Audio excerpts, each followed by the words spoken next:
Hello, kamusta at welcome back sa aking channel. Alam mo yung feeling na parang ikaw na lang lagi ang humahawak sa lubid, tapos yung kabilang dulo, wala na. Para kang nasa isang tulay na unti-unting nabubulok, pero dahil matagal ka nang nandyan, pinipilit mo pa ring tumawid kahit alam mong anytime, babagsak ka. Minsan kasi, tayong mga adults, lalo na tayong nasa edad na 25 pataas, yung medyo naka-experience na ng buhay, may tendency tayong ipaglaban ang mga bagay na matagal nang hindi worth it. Hindi dahil tanga tayo, hindi dahil dramatic, kundi dahil sanay tayo magtiis. Sanay tayo magsabi ng, kaya pa to, konting push pa. Kahit deep inside, hindi na talaga. Kaya ngayon, usapang real talk muna tayo. Kwentuhan lang, parang magkakape tayo sa hapon habang nagrarant ka at nag-a-advise ako. Gusto kong pag-usapan yung mga bagay na hindi na dapat ipaglaban. Hindi dahil mahina ka, kundi dahil natuto ka na. Kasi habang tumatanda, napapansin mo rin yan. Hindi lahat ng laban, kailangan mo pang salihan. Hindi lahat ng tao, kailangan mo pang habulin. At hindi lahat ng sitwasyon, kailangan mo pang pilitin. Alam mo yon? Yung mga times na kailangan mo nang tanungin sarili mo, worth it pa ba? O nasanay lang akong magpakalunod sa bagay na kaya ko naman palayain? Kasi marami sa atin, minsan pinipilit ang isang sitwasyon, dahil ayaw nating masayang yung effort na binigay natin. But effort doesn't mean you owe the situation forever. Hindi porke nag-invest ka, kailangan mong ituloy, kahit alam mong wala ng return. Hindi tayo stocks, hindi tayo negosyo, tao tayo. Napapagod, nasasaktan, at dapat iniingatan. Kaya simulan natin dito. Imagine mo yung araw mo na sobrang simple lang. Gigising ka, iinom ka ng kape, tas may isang bagay na agad papasok sa isip mo, isang tao, isang relasyon, isang trabaho, isang sitwasyon na paulit-ulit mong pinipilit kahit wala nang nagwo-work. Parang sapatos na luma na pero sinusubukan mo pa rin isuot. Hanggang sa blister na yung binibigay sa'yo pero ikaw, laban pa rin, di ba? Kasi feeling mo, sayang naman. Pero tanong, sino ba talaga ang sinasayang? Yung sapatos o ikaw? At doon na papasok yung isa sa unang bagay na hindi na dapat ipaglaban. Yung mga taong matagal ka nang iniwan kahit present pa sila sa buhay mo. Alam mo yung physically andyan, pero emotionally, parang wallpaper na lang nakadikit pero walang ambag sa ambience. Yung tipo ng tao na kasama mo pero hindi ka na kinakausap. Nagsasama kayo pero wala nang koneksyon. O kaya yung tipo na ikaw na lang lagi ang lumalapit, ikaw ang nagre-reach out, ikaw ang nag-a-apologize kahit hindi mo naman kasalanan. Alam mo kung bakit hindi na dapat ipaglaban yan? Kasi hindi na siya relationship maintenance na lang. At kung maintenance na lang, tanong ulit. Ano pang binibuild niyong dalawa? Para kang gardener na nagdidilig ng halaman na ayaw na talagang mabuhay. Kahit anong araw mo siyang diligan, ilawan, kausapin, pag ayaw na, hindi mo kasalanan yon. Hindi rin ibig sabihin na hindi ka enough. May mga bagay lang talagang wala ng future kahit anong effort ang ibuhos mo. At minsan hindi tao ang problema kundi yung dating version mo na pilit mo pa ring hawak. Yung ikaw na sobrang accommodating, sobrang giving, sobrang takot mag-let go kasi baka may maiwan na naman siyang tao. Pero real talk, baka ikaw na ang iniiwan mo ngayon. Habang pilit mong pinoprotektahan yung past version mo, sino ba talaga ang hindi mo pinapahalagahan? Ikaw ngayon, yung ikaw na mas pagod na, mas mature na, mas deserving na ng peace. May mga laban talaga na hindi mo na dapat i-effort kasi alam mo nang mali ang direksyon. Parang nag-drive ka ng isang oras tapos na-realize mong mali pala ang dinadaanan mo. Hindi mo sasabihin na, sayang yung nilakbay ko, tuloy ko na lang para may silbi naman. Hindi ka ganon. Umiikot ka, bumabalik ka, at naghahanap ng tamang direksyon. Pero sa life, bakit minsan ayaw nating gawin yon? Bakit mas pinipili pa nating magtiis kahit alam nating hindi na tayo masaya? Siguro kasi iniisip natin, baka magbago. Pero paano kung hindi? At paano kung hindi ikaw ang dapat maghintay? Paano kung ang pagbabago, hindi para sa kanya kundi para sa'yo? Isa pa sa mga bagay na hindi mo na dapat ipaglaban ay yung respeto na matagal nang unti-unting kinakain ng mga taong hindi marunong i-handle ka. Yung tipong para bang automatic kang dapat intindihin, automatic kang dapat unawain, automatic kang dapat magpatawad. Hindi ganun. Hindi ka robot. Hindi ka vending machine na pag may pinindot sila, may lalabas na pasensya, suporta, at pag-intindi. May limit ka rin. May hangganan ka rin. At kapag umaabot ka na sa point na ikaw na lang ang nagbibigay habang sila, parang hindi marunong kumurap, baka panahon na para mag-step back. Hindi para magtampo, hindi para makaganti, pero para protektahan ang sarili mo. Kasi minsan, ang mga tao hindi naman talaga masama. They're just used to the version of you that gives too much. Pero pag nagbago ka, pag natuto ka na mag-draw ng line, pag natuto ka nang magsabi ng hanggang dito na lang ako, doon mo makikita kung sino ba talaga ang may tunay na malasakit sa'yo. Yung hindi masasaktan dahil nagbago ka pero mag-a-adjust kasi ayaw ka nilang mawala. Kung hindi sila willing, then bakit mo pa ipaglalaban yon? Alam mo, habang tumatanda ka, mapapansin mo rin, peace of mind pala ang pinakamahalaga. Hindi yung panalo ka sa debate, hindi yung may napatunayan ka, hindi yung hindi ka iniwan, kundi yung kaya mong matulog nang walang dinadalang bigat sa dibdib. Kaya mong gumising nang hindi natatakot sa araw. Kaya mong kausapin ang sarili mo nang may konting pride, hindi guilt. At minsan, para magkaroon ka ng peace na yon, kailangan mong bitawan yung mga laban na matagal nang tapos, pero hindi mo matanggap na talo ka na. Pero teka, hindi naman talaga talo eh. Nanalo ka pa nga kasi may natutuhan ka. Kasi mas kilala mo na yung sarili mo. Kasi mas alam mo na ngayon kung ano ang non-negotiables mo at hindi lahat ng laban kailangan pa ng dugo, pawis, luha. Minsan, ang pinaka-wisdom ay yung ability mong umalis ng tahimik, hindi dahil sumuko ka, kundi dahil hindi mo na kailangan patunayan kahit kanino na kaya mong magtiis. At dito ko gustong iwan muna ang part na ito. Kasi may isa pang bagay na hindi rin dapat ipaglaban pero mas malalim siya, mas personal at madalas masakit aminin. Pero importante siya, lalo kung gusto mong gumaan ang buhay mo at hindi ka na mapagod kakahawak sa mga bagay na hindi na talaga para sa'yo. May mga bagay sa buhay na hindi mo talaga mapapansin agad. Hindi sila yung tipong bigla-bigla na lang sasampal sa'yo. Minsan dahan-dahan silang pumapasok hanggang sa isang araw magigising ka na lang na parang, uy, bakit parang ako na lang lagi ang pagod? At minsan, hindi siya dahil sa tao o relasyon. Minsan dahil sa expectation. Yung expectation na ikaw mismo ang nilagay sa sarili mo. Yung pressure na hindi naman pala kailangan pero ginawa mong obligasyon. Ito yung pangalawang bagay na hindi na dapat ipaglaban. Yung mga standards na hindi na fit sa totoong ikaw ngayon. Alam mo yung pakiramdam na sinusubukan mong maging yung old you na kayang gawin lahat? Yung version mo na sobrang pasok sa lahat ng roles? Lahat ng responsibilities, lahat ng expectations ng mundo. Pero ngayon, iba ka na. Mas mature ka na. Mas pagod ka na rin. Aminin natin yan. Mas gusto mo ng payapa kaysa magpakatalo. Pero kahit ganon, pinipilit mo pa ring i-meet yung lumang standards. Kahit hindi na sila realistic sa stage mo ngayon sa buhay. Parang yung phone mo na dati 128GB pero ngayon punong-puno na. Kahit anong delete mo ng pictures, videos, screenshots ng chismis sa GC, hindi pa rin gumagaan. Kasi iba na ang gamit mo, iba na ang demand, iba na ang bigat na dala mo araw-araw. Pero ikaw, pinipilit mo pa rin mag-function as if pareho ka pa rin sa dati. Pero hindi na. At hindi masama yon, hindi failure yon. It's growth. Kaya minsan, kailangan mong aminin sa sarili mo. Hindi ko na kailangan ipaglaban yung dating version ko kasi hindi na ako yon. Mas maganda na ako ngayon. Kasi totoo, habang tumatanda tayo, mas nagiging clear kung ano talaga ang importante at kung ano ang hindi na. Pero minsan, kahit alam mo na, pinipilit mo pa ring i-keep yung mga lumang standards for validation para masabi ng tao na strong ka, na kaya mo, na consistent ka. Pero tanong, para kanino ba talaga yon? Dahil ba kailangan? O dahil natatakot ka lang na isipin ng iba na nagbago ka? Pero real talk, hindi masama ang magbago. Mas masama ang hindi nagbabago kahit halatang halata ng kailangan mo talaga. Kasi kapag hindi ka nagbago, hindi ka nag-a-adjust. At kapag hindi ka nag-a-adjust, masasayang ka.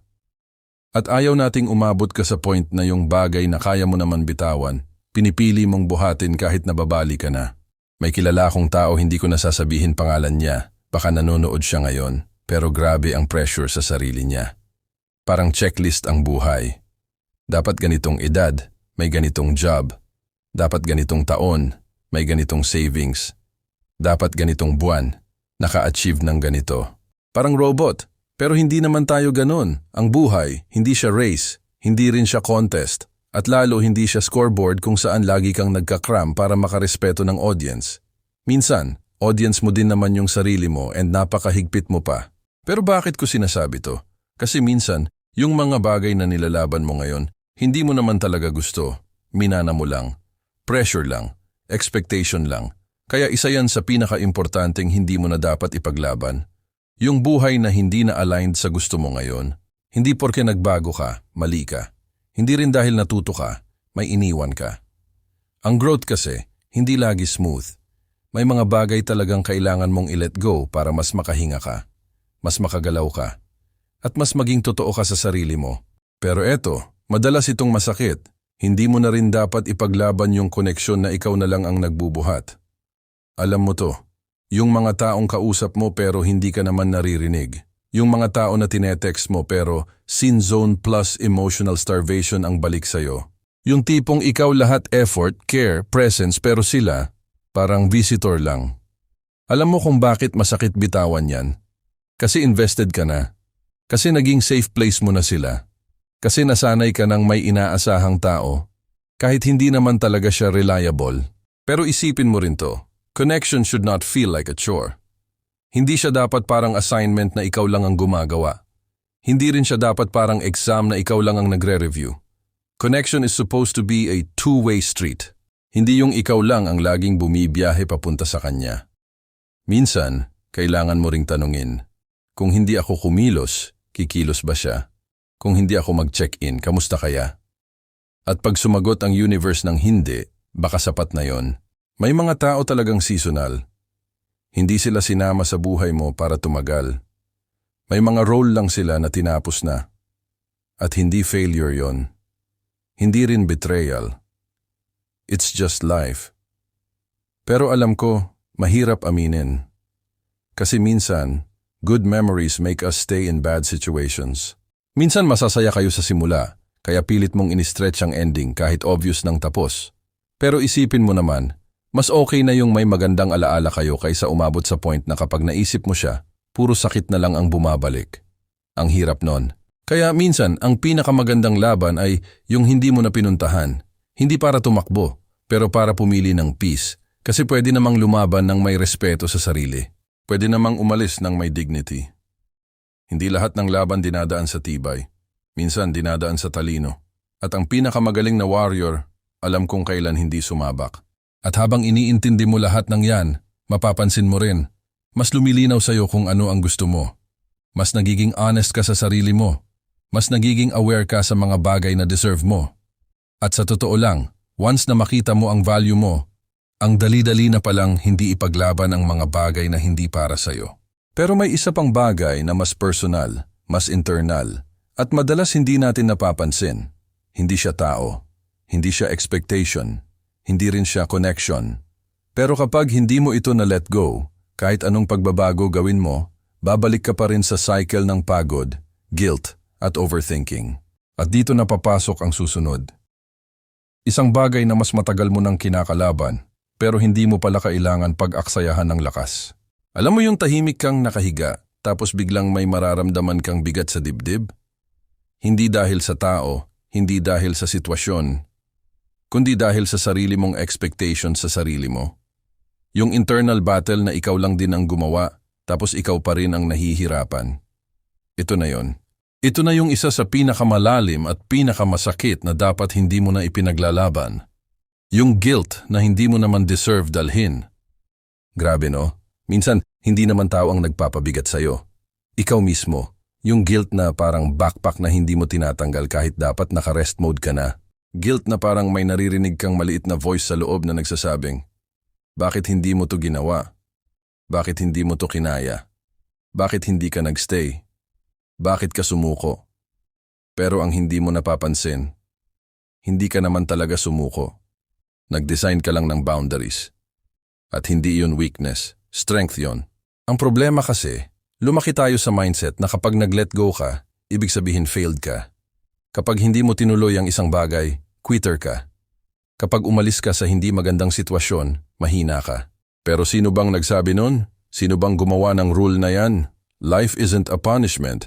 Hindi ka sinilang para pagbayaran ang mga maling choices ng ibang tao. Hindi trabaho ng puso mo ang magbuhat ng sakit na hindi naman galing sa'yo. Kaya kung isa ka sa mga taong madalas inuuna ang lahat bago ang sarili, family, friends, trabaho, expectations, obligasyon tapos ikaw ang nauubos sa dulo. Eto, pakinggan mo. Hindi mo kailangang ipaglaban yung guilt na dapat matagal mo nang binitawan. Minsan kasi, ipinaglalaban natin ang maling laban dahil lang natatakot tayong isipin ng iba na nagbago na tayo. Or worse, natatakot tayong isipin ng sarili natin na baka hindi tayo enough. Pero ang totoo, ikaw na nga yung sobra-sobra. Sila lang ang kulang. Minsan, kailangan mo na talagang bitawan yung guilt na hindi mo na kaya i-meet lahat ng expectations. Tao ka, hindi robot, hindi superhero, hindi mo trabaho punuin ang void ng ibang tao habang hinihila nila pababa ang sayo. At promise, once matutunan mong hindi ipaglaban yung guilt na yan, ang gaan. Para kang nagtanggal ng backpack na 2 taon mo palang bitbit na hindi mo naman kailangang buhatin. At kapag naging honest ka sa sarili mo, bigla mong mapapansin, may mga bagay palang lumalapit kapag hindi ka na kumakapit. Parang buhay, ganun talaga yan. Minsan, mas sumasaya ka kapag hindi mo na pinipilipit ang sitwasyon. Parang door na dati sinusubukan mong i-push ng i-push, tapos one day, malalaman mo pala na nakasulat doon, pull. At dito napapasok ang isa pa. Hindi mo na rin kailangang ipaglaban yung mga bagay na pumipigil sa growth mo. Hindi dahil masama sila, pero dahil tapos na ang chapter nila. Like some habits na alam mong hindi na healthy yung lagi kang nauunang magbigay kahit ubos ka na. Yung lagi kang nagpapasensya kahit mali na. Yung pagstay sa comfort zone dahil natatakot kang i-risk yung unknown. Pero paano ka uusad kung lagi mong pinoprotektahan yung root na kinakahon ka? Growth is not comfortable. Pero hindi ibig sabihin dangerous. Minsan, ang kailangan mo lang gawin ay maging tapat. Hindi ko na ipaglalaban ang version ko na natatakot. Hindi ko na ipaglalaban ang version ko na palaging nagpapasabi. Hindi ko na ipaglalaban ang version ko na palaging takot magkamali. Kasi guess what? Hindi ka na yon. Hindi mo na kailangang ipilit maging taong nag-a-adjust kahit hindi naman ikaw ang may kasalanan. At habang nagiging honest ka, biglang lilinaw ang pinaka-importante. Hindi mo na rin dapat ipaglaban yung mga bagay na walang kapalit na respeto. Respect is the bare minimum, pero minsan, dahil sanay kang magbigay, nagiging optional siya sa buhay ng iba. Pero once na-realize mong hindi mo dapat ipaglaban yung taong hindi ka paniniwalaan kahit totoo ka, hindi ka papakinggan kahit maayos ka, hindi ka i-hold gently kahit vulnerable ka, that's the day you reclaim your worth.